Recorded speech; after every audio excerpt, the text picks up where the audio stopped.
Welcome to Learning cEDH, the podcast dedicated to teaching you everything you need to know about competitive Commander. I'm your host, Matthew, and I'm joined, as always, by my co-host, Eric. And today, we're bringing you part 2 of maybe a 3-part, maybe a 10-part. I don't know, we might be talking about these cards forever, but we're bringing you part 2 of Modern Horizons 3. Last week, we took a look at some of the biggest staple cards of the format. We missed a few, we couldn't get to all of them. There's a lot to talk about in this set, especially as we dive into like more deck-specific stuff, certain interactions with things, and lots of complex mechanics in this set. Today we're going to bring you the rest. We're going to talk about some of the big ones, some of the like big heavy hitter cards that are like big questionable things too. There are some cards that people think are cracked and other people say are terrible. That that's the only two ways a card can be, right? That's everybody's perception of cards. It's either one or the other. It's cope or it's busted. So we're gonna be looking at some cards and telling you what we think. Yeah, it's been funny to watch either the reactions of people online in real life and through Discord.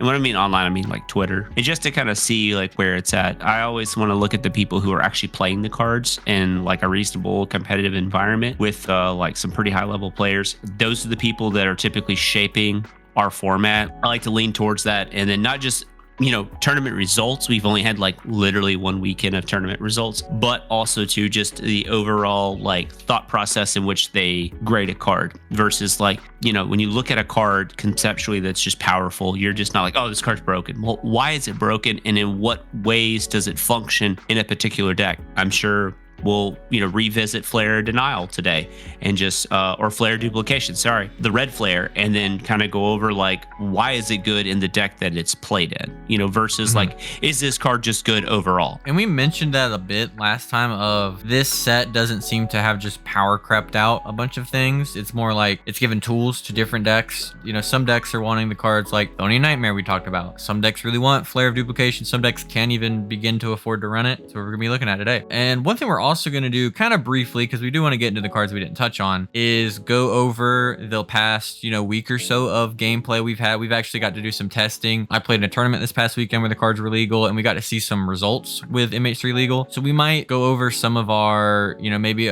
shifts in opinions, or just talk about briefly how it seems like things are already starting to shake out. And then we're going to go into some of the cards we didn't touch on last week, like Necrodominance and Powerbalance, etc. So if you enjoy this episode, let us know down below which MH3 cards are your favorite so far, which ones are the best, which ones are overhyped. Let us know if Nadu is going to get banned, because me and Eric kind of think it might. It's a little too broken for casual. And let us know what you want us to talk about next. Do you want more stuff about MH3? Do you want to hear about decks we expect to start to trend upward? Any specific topics you want to hear us talk about, always let us know down below. Always down there in the comments checking those out. Like, comment, subscribe to make sure you don't miss the next one. And I think with all that being said, we can go ahead and hop into it. Use the link in the description below to download Whatnot, and you'll get $15 to use to buy Magic singles, sealed product, get anything that you want really. There's no limits. You just get $15 on the account for free just for signing up. This is one of the best ways you can support the channel. And again, it's just free stuff. Use the link in the description below. Give Whatnot a try.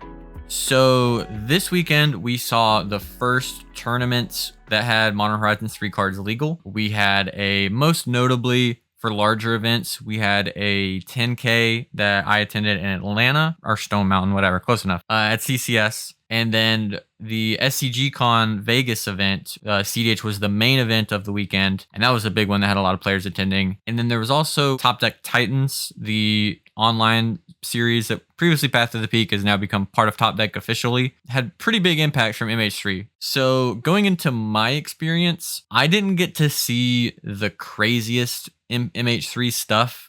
Again, people were for people who wanted to just have the cards, everybody was kind of frantically looking for them there. And throughout the day, they were like updating people like, hey, we got more MH3 cards, come pick them up. I didn't get to see any Vexing Baubles, but I heard very, very good things. The Tim Necrom pilot, who was like seat 1 going into top 4 that they didn't play, was on it and was really high on the card. He also said that when he was playing it as Citrus, he was saying that it kind of beat him up also, trying to work through it when you're not the one who has it and you don't, you're ready to do your thing. So I didn't get to see that, and I didn't get to play against Nadu. There were a couple Nadus who seemed to do pretty well at the event. The Flares, I got plenty of firsthand experience with and were great. I think both of them are staples of my deck, at least. Rog Thras, I can't see myself cutting them anytime soon. They played about as well as I could imagine a free spell. The only time they were actually not online where I needed them to save me, there were no free spells that would have worked in that scenario. If it was Force of Will in my hand, wouldn't have worked. If it was SWAT, Fierce, none of my cards other than, I guess, a Pact of Negation would have worked in that scenario where there had been like 2 board wipes played and creatures were getting picked off. That was the only time it came up where the cards were dead. And there were a couple times where I was able to like almost politic my way into like copying an Oz and trying to force an issue on stuff like that. But just had them as layers of protection. Like the red one just being able to counter target, counter spell. Pretty nice. I didn't get to play Power Balance, but a guy there who was a really big fan of the podcast, who was attending his first event, he said he played a Power Balance and the turn cycle got him 6 free spells, which sounded amazing. I can't imagine I'm going to have that luck if I cast it. But so I didn't get to see that card in play. There was another big one. Warren Soultrader threatened to kill me twice in a pod, and on the second attempt, it wasn't a threat. It did work. Decks like Corvold, some of them are choosing to run it and can take advantage of it. And a Kenrith ultimately did loop us to death. And it really took advantage of the fact it was a creature because they had Kenrith out, dockside, cast Warren Soultrader, eats a Force of Will, activate Kenrith, put Warren Soultrader back into play. We're dead. And we couldn't beat it. Pretty nice in that deck specifically. Don't know if it's going to shake out in other lists. Thonian Nightmare did show up where we were pretty dead to it if we hadn't been saved by a Deathrite Shaman that we all missed, other than the Najila pilot who had it. With everything that's been going on, it's like just trying to figure out which cards actually are going to make the list of Corvold specifically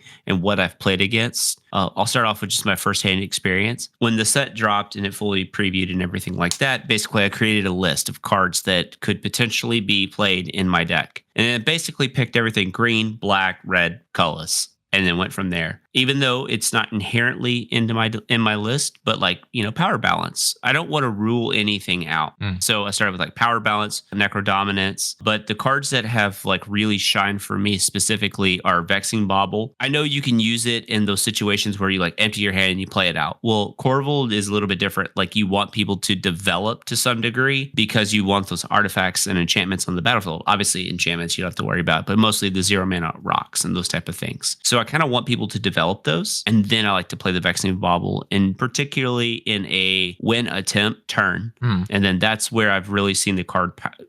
Its power level really show because it's a must counter card. Like if the table is worried about stopping me with a bunch of free spells, you have to counter the Vexing Bauble. It's like literally no different than countering the Dosen, countering the defense grid. And this one too really, really kind of lets you kind of like push through. It's 1 mana. It's really easy. Just you always have a colorless mana laying over. A lot of times, like I go into a combo turn, a tap Grim Monolith, I'm using 2 colors to cast like Ad Nauseam or something like of that nature and whatnot. I just have a colorless floating around always typically. So it's really just easy to do it. So that card is really just shown up in the list as just being effectively like a pseudo silence effect, because obviously we're not going to just have access to silence. But into some regard, I like it because it's harder to counter overall. It gets around a couple of things that's pretty neat. And once it's on the battlefield, like then you can really think about, oh, well, I don't lose to free removal spells like Deadly Rollick. Obviously the counter spells, there isn't that type of stuff and then now it really limits their interaction points. And typically Corvold can navigate through like limited interaction points. It already can navigate through counter spells very well because it translates like mana really easily into like game winning spells, like for like 1 mana at a time. With a card like that gives it the ability to push through, that's just a free add. I cut it like a talisman and threw it in. And then the other card that really added into the list was Six. Six has been really impressive. And while I know Ruthless Technomancer is a better card in the combo turn, typically I end up searching for Six just because Six allows me, it's cheaper. And one thing specifically about Six is you can get it with Invasion of Ikoria. So that in itself is a really neat little like kind of synergy. And then you can like attack into your invasion, kill it, and then retrace it with Six. Not very popular opinion, but I'm going to have to agree with Ian on this one. I think Food Chain might be the best Sands Dockside combo right now in the list, just because it plays into what the deck is already doing with the ability to access the graveyard. It really kind of raises the stocks up in like cards like Delighted Halfling because it makes Six uncounterable. You're on the 1 ring, it's also uncounterable. Necrodominance, legendary enchantment, uncounterable, kind of cool there. And then Chthonian Nightmare. That card's just good. It just feels like it wins out of nowhere. It just allows you to kind of ultimately get there. And that card's really impressive. I know the sorcery speed's kind of like a thing where they can, quote, interact with it, but what are they interacting with? Like, it's a Besage You, Otawara, it's those kind of cards. It's never like, no one's abrupt decaying me. You know what I mean? Like, that's going to happen at the next event. I'm going to get Assassin's Trophy, and they're going to be like, that's what you get, dork, for not playing a basic. The deck got like a massive upgrade. Even though I am not inherently playing Worn Soultrader, it's still an upgrade for the list if you want to lean into that. So just for me personally, I'm playing 6, Vexing Bauble, Shifting Woodland, and Chthonian Nightmare right off the top of my head. To get 4 playables in a list is pretty wild. And also still access to up to potentially 4 more. Like, I didn't even talk about Flare Duplication in the list. The cards that I didn't mention that you were just talking about, 6 and Shifting Woodland, I actually got a lot of games where I got both of them in play, or one or the other. 6 has been really good as just a value engine. I don't need to combo with it. I've used it to bring back Lotus Petals and used it where I got stuffed on a combo and then was able to just like, okay, go to combat, just see what I get with 6, and then flip like Phyrexian Metamorph and then just be like, all right, let's try again. And then just start refiring it. Also, one of the cards in the list that like on a low mulligan can really bring you back in, because you can kind of, especially if you can power it out early, you can kind of prioritize like ship a couple lands back, because he's usually, especially on my list, currently on 27 lands, I might be going up to 28. He hits a land 80 something % of the time, like high 80s. Shifting Woodland's been really weird because it's come up and it's been in play and it's active and I'm ready to use it and I've yet to need to. Any of the case, like it's come up in most of the games where it's in play, where it's like I can use Shifting Woodland to do a thing, but I've yet to need to. So it's in a really weird spot where I've yet to activate the card, but I've known that like this could be relevant on my turn I'm going off to be able to do something.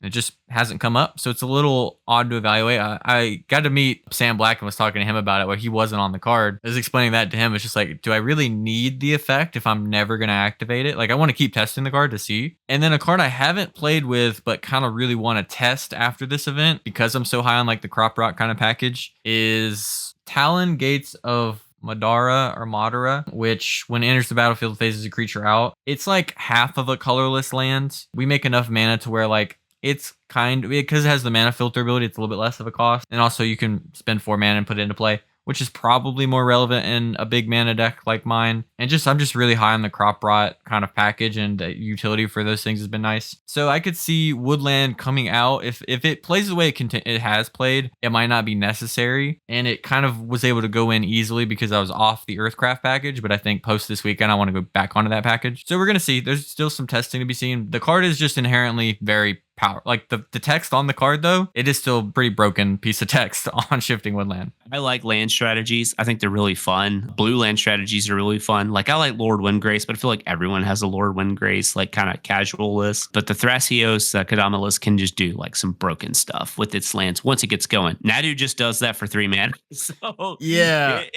it sure does. So again, I don't know if the deck is like inherently like cEDH, kind of level stuff. I obviously had a good showing in a tournament, and again, it does something that obviously these other commander-centric focus decks do. It gets to play blue. It's not Winota. It's not that people think that like it's just going to get like preyed upon. And I'm just like, well, maybe, but maybe not, Plus if you get to do a single Nadu turn, right? Like if you get to do Nadu with 2-3 creatures in play and hit 2 lands or whatever on average, recasting it's kind of the Kinnan effect where it's just like, okay, recast Kinnan, recast Nadu. Yeah, they really love their Simic cards over the years. Yeah. I will say on Nadu, I had some comments that were kind of saying like when I made my first tier list, which I did update on Twitter, and we'll probably put an image of that here, or you can go check it out on Twitter. I didn't want to say that Nadu was busted as a commander because it's really hard to say that for any 2-color deck in general. I don't even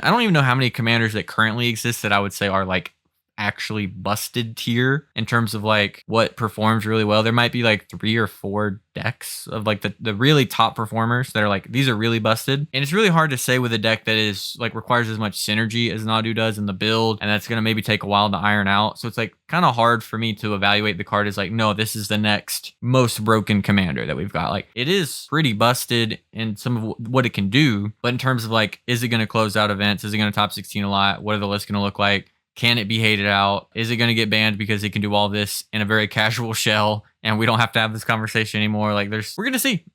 I don't predict it being like top 5 in the format though. That's kind of my, if to put a new commander into like that busted tier for me, it would probably have to be something like that, like a Rograk or Timnacrom or even Sisay, like something along those lines. So I know this is, primarily cEDH channel, but with that being said, like a lot of the cards that the deck plays, was it Scoot Mob? Is that the name of it? Scoot Swarm. Yeah. Scoot Swarm. Yeah. Popular casual card. Yeah. Super popular casual card, does crazy stuff and like lands builds, those type of things. And it's really fun. This is one of those things where it's appeals a lot to casual. And then because the fact that you don't have to like, how many times does this need to be like, activated in casual for it or the effect to basically trigger in casual?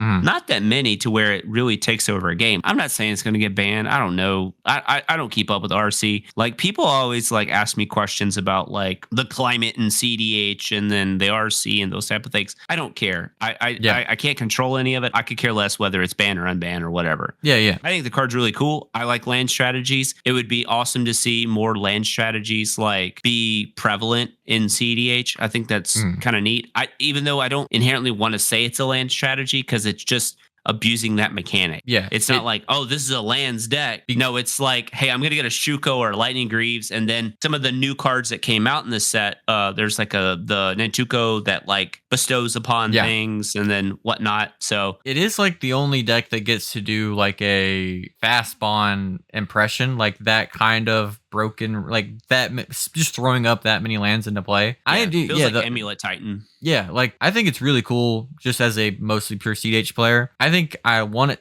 to be around, and I think it looks cool, and it does look like one of those decks that would be like a Yuriko or Kennen or whatever that people start playing and then it gets them into cEDH. I only mentioned the banning thing because I don't know that they've made a card that seems that pushed that plays in that much of the casual space, like that's like that strong. So I don't want it to get banned. I like it. It's 2 colors. I don't know. If the RC ever decides to do anything at all other than talk about how they don't do anything, then it could get banned, I guess. But I think we've done enough talking about cards we've already talked about, and we can talk about some cards that we didn't get to last time. Welcome to TopDeck.gg, your community's home for everything competitive Magic has to offer. Whether you're hosting an event, playing for a huge prize, or trying to advertise your store to thousands of players, we've got you covered. Using intuitive pairing software, playing Magic is a breeze. All your players have to do is sign up online, then scan the QR code in store.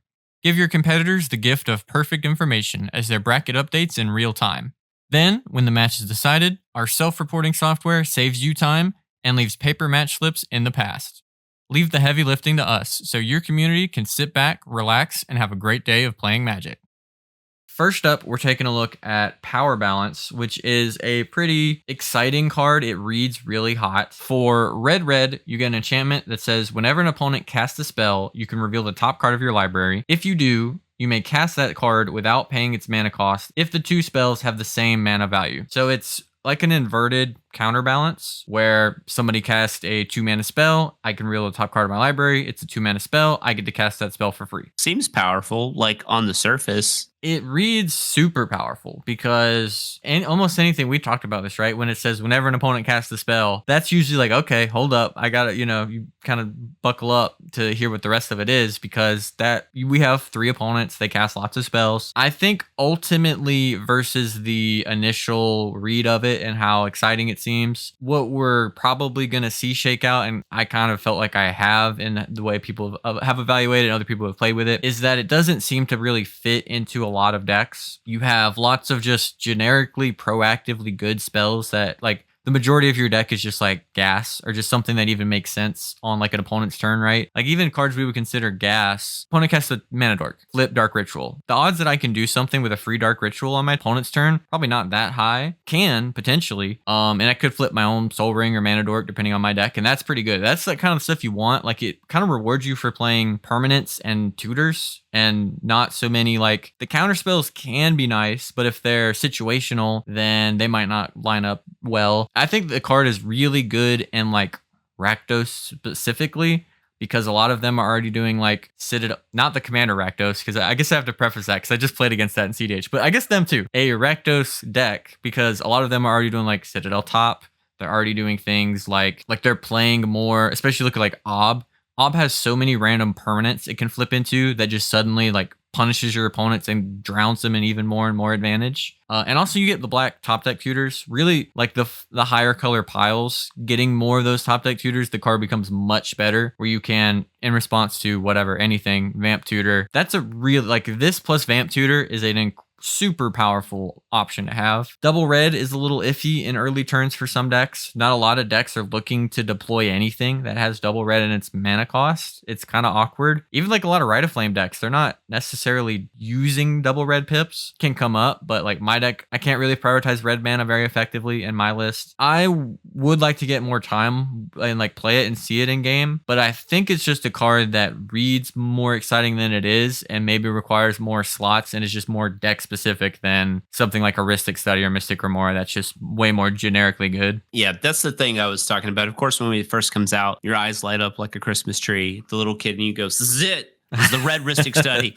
We're in. We've got this." And then you realize the card is probably a lot. I don't want to say it's bad. I think it's pretty bad because I don't know what deck it's going to be played in. You know, when you start looking at lists like that have anything from a ritual to a stacks piece to counter spells that you might want to be using more so to like protect your win versus stopping somebody else. I just also, what deck wants double red that early that is nothing but proactive to the board things? And maybe there is, and I'm just missing it, because like when I think of like for example, it makes sense in like Bolas Citadel top, because every time someone plays a 1, you effectively draw a card because you're gonna like put your top on top, draw that card, then you draw your top off of that, and you know what, you get to play your top, whatever. But like that deck, you know, that's an unstable amulet deck, by the way. Like, I just feel like that card is, you know, it's pretty good. It's better than it looked, I think, for a lot of people. It is very better than it looks. I also want to tell you that is a card, Unstable Amulet, side note, is a card that I've been kind of testing in Corvold a little bit. Okay. Mostly because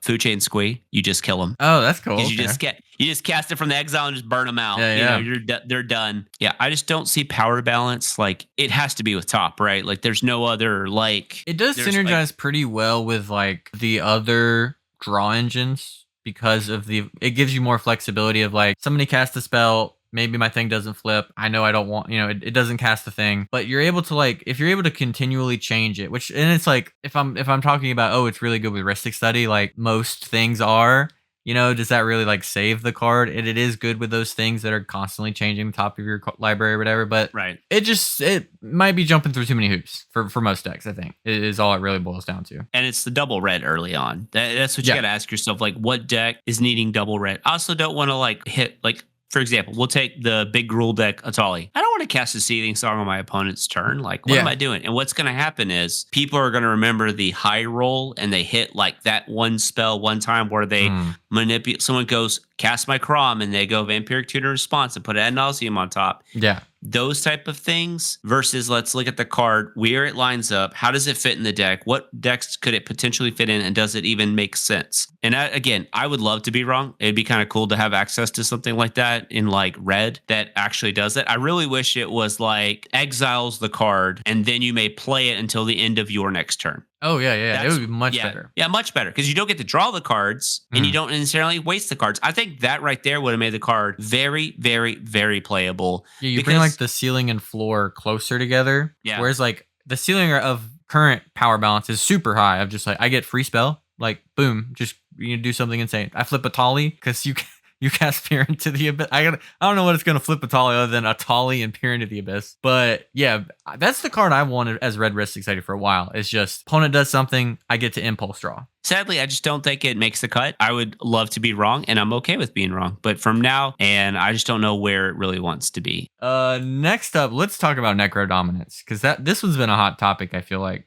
It has a lot of text, similar to the card it's based on. Necrodominance is a black legendary enchantment that says, skip your draw step. At the beginning of your end step, you may pay any amount of life. If you do, draw that many cards. Your maximum hand size is 5. If a card or token would be put into your graveyard from anywhere, exile it instead. So it does have really similar text to Necropotence. The big differences are you can't activate whenever and guarantee you get the cards, right? Necropotence, enchantment removal, bounce spells, whatever, don't do anything to Necropotence. Like they would have to split second do something to it for that to matter. So you do draw the cards, which is downside to Bowmasters or whatever, but they don't really get a point in the middle to get you, so that's whatever. Is more relevant in formats like Modern, where there's like Bowmaster's Shield or whatever that just sit around. Your maximum hand size is 5, is a downside of this card that makes it much less of a value engine than Necropotence has the potential to be when you see a lot of like Timnachroms that will deploy an early Necropotence,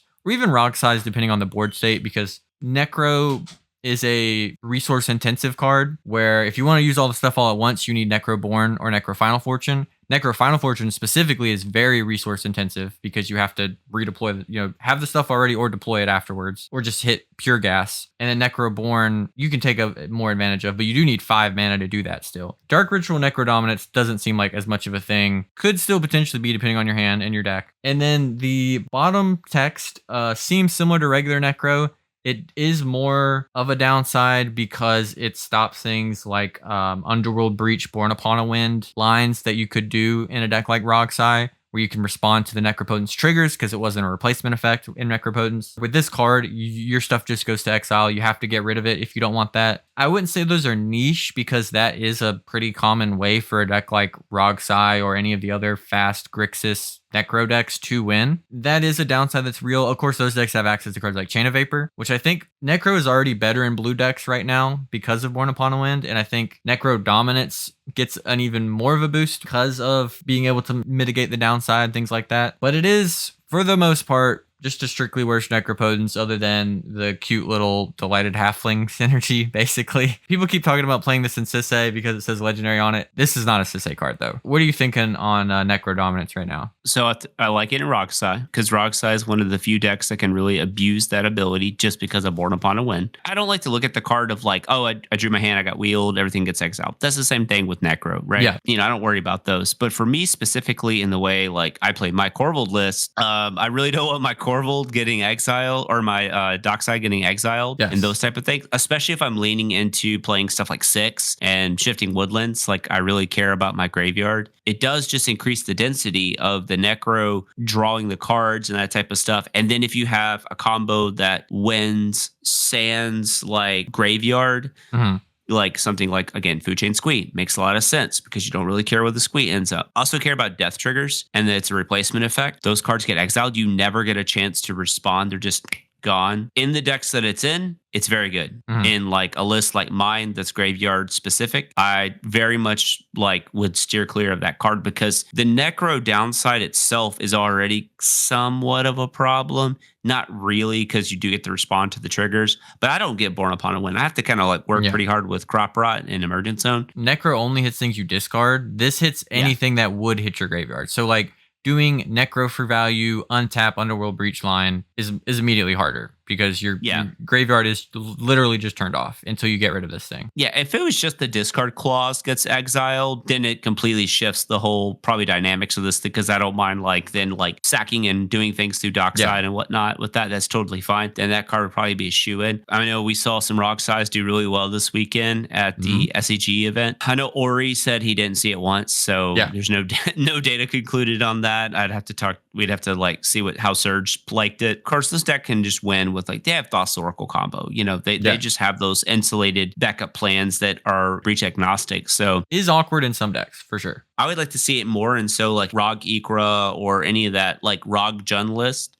that doesn't inherently need the graveyard. It just has like A plus Bs. Obviously, Rogside is probably going to be the best natural home for it. So we'll see if that card stays or if it ultimately gets phased out. Yeah, a deck that I don't know if they'll end up playing this. I haven't really built or played the deck and I'm not super aware, but a deck that we've talked about is kind of eating well recently is Thrasvile, which is really set up to take advantage of Necropotence already because it is a Emergent Zone and Final Fortune and Born Upon a Wind deck that gets to use all those things, and it has lots of different win cons it can look for. Like you get the infinite mana outlet stuff. I'm curious if there's like a really all-in build of that because they're already getting cards like Chthonian Nightmare and things like that they're probably going to want. Some of them might be interested in the list, and that's just a deck I kind of expect to start to do well. It just seems like it's kind of ate well recently. Already a little underplayed. Could maybe see it in some piles show up if it makes sense. Another card people have talked a lot about that I covered was Strix Serenade. It's a pretty simple card. It's like a new swan song. It's a blue instant, counter target artifact, creature, or planeswalker spell. Its controller creates a 2/2 blue bird creature token with flying. It's swan song that hits all the other types other than battles, which has come up with swan song with Invasion of Ikoria. Kind of a control-y card,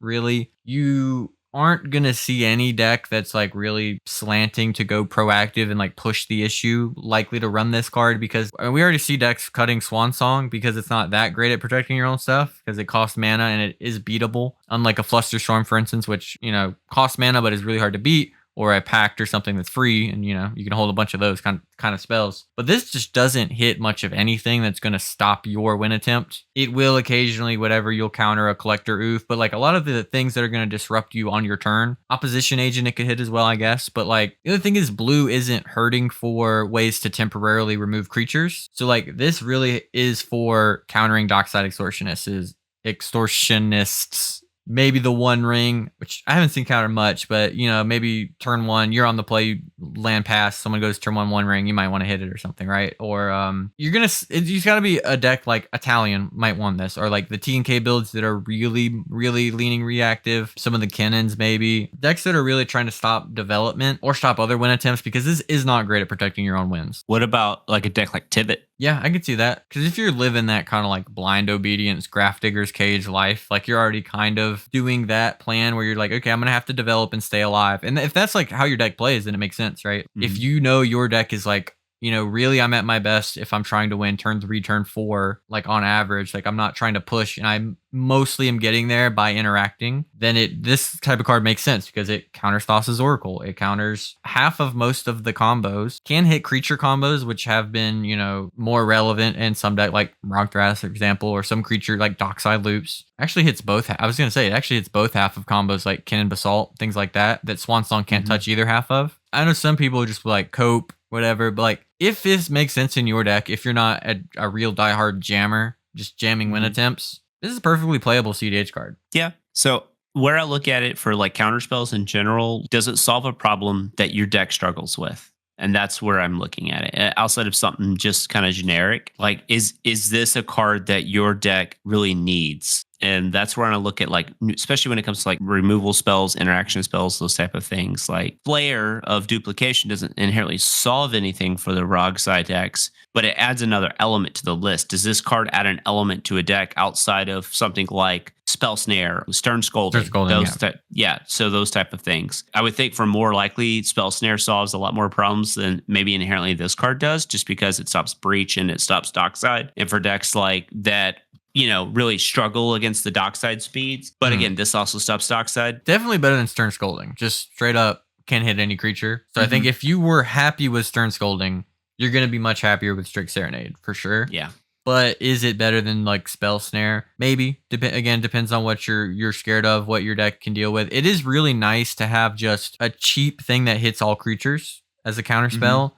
Because we don't see a lot of those, it's usually like Force of Will or bust, MBT or bust. So having one that just like, nope, this definitively does hit a big creature. This is just 1 mana in blue to deal with like a Tivit, for instance, on the stack. Like if you're in a real mid-range war, if you are a Tivit deck, you don't want the other Tivit player to have their Tivit, and just 1 mana answer to that. Like that's a card that is hard to answer once it hits the battlefield and needs to be answered on the stack. And if you don't have access to like Red Blast and things like that, that can make sense. Yeah, absolutely. And then Also, what's the cost of giving somebody a bird? The other, like Swan Song, you don't really see Swan Song like super, super early in games, typically, unless it's stopping something like an ad nauseum. This right here, if you just like pop it off to like stop like, a Temna, you're giving them a creature, they could just recast the Temna probably and then start, it's like, what does the cost of the 2/2 bird like really matter? Where I really see this card shining is a deck that basically Stone Cold loses to things like Grand Abolisher and Ranger Captain of Eos. Those are the things that make decks like potentially Tivit, but especially like your Temna Croms, like so hard to deal with in the mid-range game because everything is fine and they're on your team.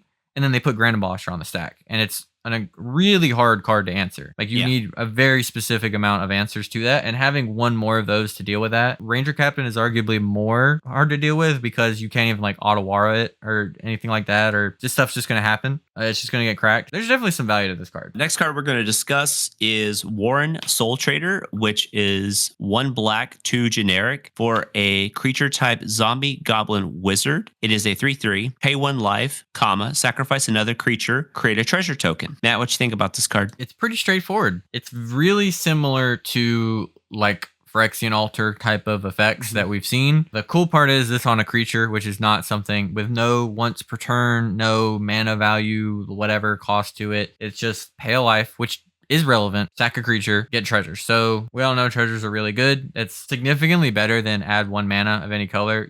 We talked about the card has been like an interesting slot for a deck like Korvold. I talked about it in like Kenrith, where I think it really lines up pretty well for the loops that they're doing, reanimating Dockside out of the command zone. Heard it be mentioned alongside decks like Marnius that are really big on the token creation, and they can make a token, draw a card, sack that token, make another token, draw a card, which is pretty nice little bit of thing. Kind of similar to like what Korvold does, but they're in like a pretty grindy show where they can just do that as a value play, whereas you're going to try to like, you really want to hit like 3-4 things with this if it's not just straight up winning the game with a loop, for it to like really be impactful for you. You're not just going to throw this out there really and feel like it's going to be that great. Like you were saying, you don't know if you're on enough dorks for it. I think it's a card that it's another one of those cards that doesn't make sense in every deck. Of course, you need a pretty decent density of creatures or some way to whether you're making creature tokens or something like that, or you have enough lying around that you're going to use up. If you want an altar type effect that doesn't need to actually go infinite, it works better with Kenrith, like because they can go infinite, because at a certain point they just start using the gain life clause to counteract this, and they're able to, if they're going positive, they're able to actually just mitigate the lose life. They actually will gain infinite life. In like the Dargo shells, because they might be actually only +1 positive, this might not really work for some of the stuff that they might want to do. And it also isn't like, usually in the black Dargo decks, they're looking more to like, they're going to use like Burgi as the way to make mana, and then they want the thing that sacks off the Dargo to be the thing that actually kills the table, whether it's like Altar of Dementia or Goblin Bombardment or things like that. So it kind of lines up awkwardly there. There are going to be low color black decks, or again, like Dockside looping decks, where this does make a ton of sense. I feel like anytime a treasure card gets printed, somebody messages me and they go, what do you think about this for Korvold? And inherently, it's probably pretty good in the list. I've tested it. I first want to address the cons. The cons is it cannot sacrifice itself. If you try to deploy it early on and they blow it up right there, I'm not going to sack my dork, probably. I'm just going to let it die. I'd rather keep my dork than have a treasure that only gets 1 use out of it. That's its kind of downside to that. The life loss, it can and can't be relevant. It's typically, if you get early in the game and you're doing the thing, it's not relevant. But post Nas, post Necro, it sucks. Mostly, you're not like, unless you like Nas down to like, I don't know, 8-7 life. But if you can't win from there, you probably weren't going to win anyways. Where I'm looking at the card is when it comes down into play, when does it pay itself back? It's unlike Skirt Prospector, which is a 1-for-1 trade. I think you have to kind of do a small build around to this and just increase your overall auxiliary creatures to pitch, whether it's dorks. Obviously, we know this combos with Gravecrawler because its creature types, while two being very good, zombie and goblin, there's 2 things it can do. With the zombie, it's obviously with Gravecrawler. With Goblin, it can be part of a Goblin Recruiter package. But when you do a Goblin Recruiter package, Skirt Prospector is the best one because it's 1 mana. I think the card's pretty good. I like it. It will see play. because it is the whole sacrifice thing. This card also being a 3/3 creature is pretty good. I think you need to commit some amount of creatures to the list. And I think it's good where the decks that really wants it. I saw it in Larry Park's Najeela list. It makes a lot of sense. You get to utilize your Najeela tokens, those type of things, Bowmaster tokens, those type of things. Any deck that can kind of maximize on the sacrifice synergies is probably pretty good. A couple that we're going to touch on, because we kind of hit most of the big bangers. Sink into Stupor, as well as some of the other MDFCs, depending on your colors. I think this one, for what we do in the format, kind of makes the most sense in some of the decks we have. Like, this is a consideration for me on Rock Thrash, so I haven't tested it yet. It's 1 blue, return target spell or non-land permanent an opponent controls to its owner's hand. On the backside, it's a land that taps for blue and enters the battlefield tapped unless you pay 3 life. So it's like a bolt land, like the old mythic MDFCs in Zendikar Rising. Cool thing about these ones is they don't cost 1,000,000 mana, like all of those did in that whole cycle, to get anything out of them. Some of these do, like Disciple of Freyalise, but that one's kind of cool for green deck. Mono green specifically. This is a card that's kind of similar to Otawara in that it is just a land slot that can be a kind of a remand or a bounce spell to disrupt an opponent. The downside of this one is it does have that an opponent controls clause, so it doesn't have the Otawara flexibility of return my dockside to my hand, anything like that in our dockside format. But it is pretty free as a land slot if you can fit this into your mana base, if it makes sense. Card to consider. Again, some of the other ones, I think this is probably the one that will have the most considerations for it because it is pretty flexible. If you can run it, especially if you're 3 colors or less, 2 colors or less, I think it's basically free, especially compared to some of the other ones. Like, people were running Turn Timber Symbiosis, and this is way more useful than those cards are ever going to be. Like, those are way more fringe that you're going to be able to cast those, even in like Kennen. Like, I played a lot of Kennen. I maybe cast like one of those. Like, they don't come up that often. This is way more free. Nothing too crazy that it does, but when you have something, a reasonable cEDH card on the front and it's a untapped land on the back, it's just something to think about. Yeah, I think I like it there. And then Talion. It seems like really good for Talion. It's just, it allows you to, again, have more mana sources, but also just to have like kind of like that remand effect flexibility. And it's not an ad nauseum deck, so you don't have to really worry about that. The black one also might be a decent card to think about for certain decks. I don't know which deck would want it. Yeah. Because it's just like black to destroy a creature or planeswalker, instant speed, I believe. Probably the blue one, the best of the bunch, and the green one for mono green decks. The white one also probably pretty decent as well, because it's an ETB trigger, probably in something, again, like Stacks, Winota, stuff like that. So another interesting one that I actually did get to kind of see this weekend, at least it was impactful at my tournament I played at, Ashling Flame Dancer. Legendary creature for 2 red, it's a 4/4. You don't lose unspent red mana as steps and phases end. And it has Magecraft. Whenever you cast or copy an instant or sorcery spell, discard a card, then draw a card. If this is the second time this ability has resolved this turn, Ashling Flame Dancer deals 2 damage to each opponent and each creature they control. If it's the third time, add red.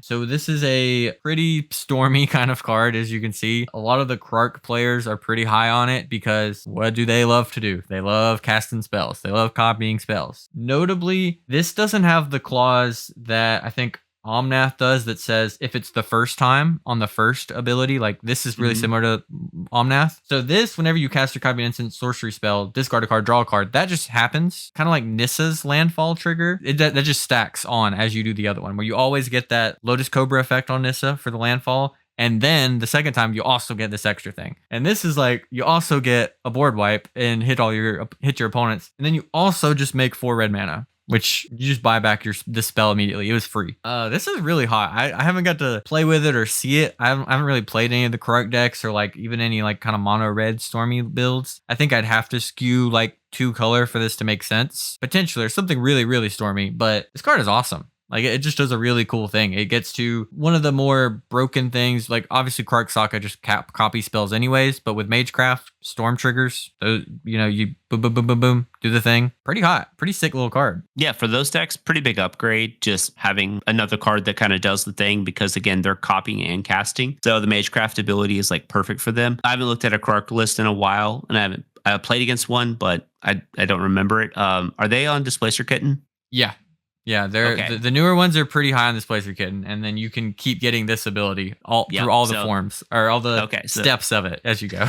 yeah, that's what I figured. I was like, oh, this is pretty natural fit with Displacer Kitten, that type of thing. Man, Displacer Kitten should have been like just like a red card or something, you know, or It's pretty wild. That is a wild Magic card. but I do like this card. I think it's great for Clark Sakashima. Big boon for that deck. I know Ken was talking about it, posted about it, so it makes a lot of sense. And just for like even decks that are more fringe and not in the top tier. So like if you want to play something like a Bergie or something like that, I think this is just a great addition to any kind of like red big mana storm deck, like mono red stuff. I think that's gonna do it. There's a couple other cards that are cEDH playable. We didn't get to talk about like Amphibian Downpour, which I think is just a considerable card. Also kind of a cool one with Marnius. Those are tokens. So if you do like a big Amphibian Downpour, you get to draw a whole bunch of cards. Pretty cool. Cards like Sowing Mica Spawn are considerations for decks like Rogthras or other dedicated Cradle decks. Mono green decks should probably consider it. Ghostfire Slice is a potential option for removal. Can be online a decent amount of the time, depending on your pods. You know, if you're playing like a bunch of Roxai, card sucks.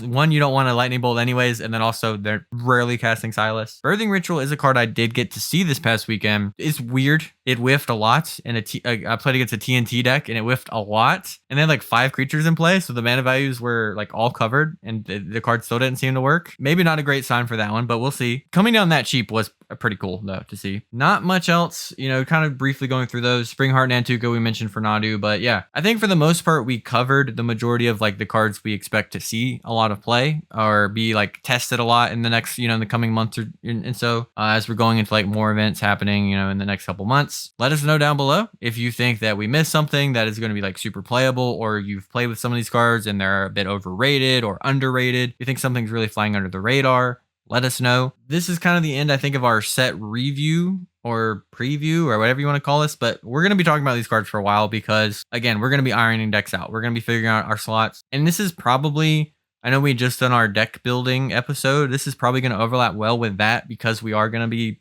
I expect in the next couple episodes talking about our decks and how they're evolving and what our testing process looks like. So if that's interesting to you at all, subscribe. Make sure to check those episodes out because there's going to be a lot of that. We're going to be doing a lot of testing. I'm really interested in very experimental builds. I'm totally down to change 20 slots in a deck and just see what happens. The next time we record, unless we happen to jam another one during the week, which we might, but I will be recording from a really cool spot. I'll be on vacation, so tropicalness in the background or something of that nature, but I will be very casual in our next recording, more than likely or not. So that'd be a fun one to probably maybe talk about like how our decks have been processing. Now, real quick, Cowtown is coming up very, very soon. Matt, what are you playing?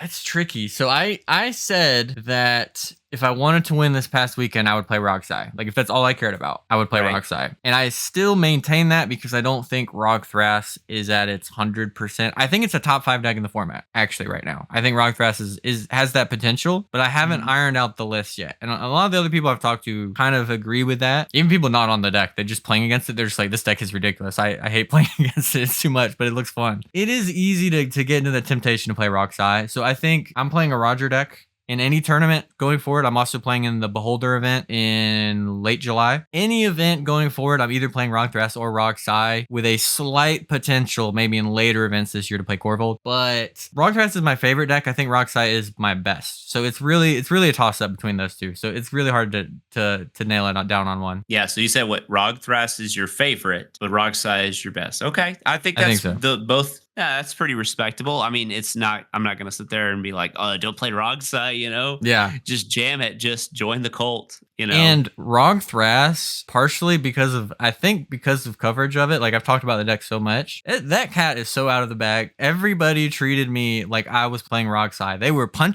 literally hitting me with their creatures. And I was like, dude, just because I have Roger in the zone, like what, you're hitting me for 3. There's like 2 Adnaz players here. Because they see, like, if I tutor for anything, they're just like, oh, Darkside's gonna win. It was for real. It was like your Corvold experience and most Corvold players' experiences of like when you have such like easy potential to turn a broken already card like Dockside into just a straight up win. Like one tutor can just become a win. Oh man, people will terrorize you, which is kind of nice because in some ways, because like if dockside count is low in my deck, it doesn't matter. I can win in like a million different ways in the list. It doesn't really, like, I can tutor for Cloudstone and people think, oh, dockside count's low, and then I just Cloud of Fairies loop and kill everybody. So like that's kind of nice, but people really do like worry about losing to me because I think they think our deck is a step faster than it really is. That's kind of the cost of like, you know, the deck kind of being hot right now. So you got to live with it. Yeah. I was just curious if you got your Cowtown pick in. So the way I look at it, this is how my mind works. I got the rest of this week. I go on vacation. I'm gone for a full week on vacation. I come back. I work 4 days. I fly out to Columbus, and that's it. So in my mind, it's here. Cowtown's here. Like this is where I got to really kind of like lock in the list and see what I'm going to be like playing, you know, and for the most part, I'd say I'm like one card away from like what I would play like tomorrow. That's the other thing with Rogthras is I'm thinking of, because I went super experimental this past weekend. I'm thinking of like cutting, I don't know, there's probably like 5-ish slots I want to change. Kind of a lot, like, right? But we got so much stuff from this set, and like Earthcraft or no Earthcraft is already a thing, and like there's just so much to potentially swap into that. But I think like the core of the deck is there, like, right? There's like 90-ish cards I don't think you can touch right now for how I want to play. I don't think the deck can breach effectively. So like there's a lot of things that I don't think can come out and I don't think can come in right now. So we'll see. So that's my favorite deck. And the other thing is I just want to solve that deck. It's just so fun to try to figure it out and get it more and more busted, because it already, like, when you really get it going and you get the mulligans right, it actually just feels unbeatable. Yeah, the mana production in that deck is pretty atrocious in a very positive way. It's disgusting to play against. I mean, I played against Rebel when that happened and got very fortunate that somebody had exactly Mindbreak Trap to stop the turn, and then allowed me to ad nauseum the next turn. So yeah, it's pretty great. I mean, in tournament I did a 19 mana line to set up a combo win, because I was able to cast Hullbreaker. I went Veil, Hullbreaker, basically Veil to try to just eat something from somebody, but also because I was going to cast other spells. But yeah, Veil, Hullbreaker, cast something, bounce Oof, that trigger on the stack, Otawara, recast Hullbreaker, cast Imp-Recruiter, go get something to imprint to the Chrome Mox I had in hand, cast the Chrome Mox, start doing the thing, and just like, we just get to do it. We just get that much mana. That's just what the deck does. This was a fun one. Yeah, for sure. MH3 was really good. I'm sure in the next week or two, we'll start seeing Assassin's Creed, which is effectively we saw a couple cards already. Yeah, so we're going to see some more. I don't know how big that set's going to be. It's a pretty small one. I know. I'd be shocked if there wasn't a playable cEDH or 2 card in there. So maybe some cards that didn't make it into MH3 kind of got pushed over there if it fit more of the flavor type of what Assassin's Creed does. I wouldn't be shocked if that was the case. But with all that being said, thank you so much for watching. Thank you so much for listening. Hopefully you enjoyed this episode. Let us know down below what you liked, what you didn't like, what you want us to talk about next time on our casual tropical episode that we're doing next, I guess. And with all that being said, go play cEDH. Have a good one, everybody.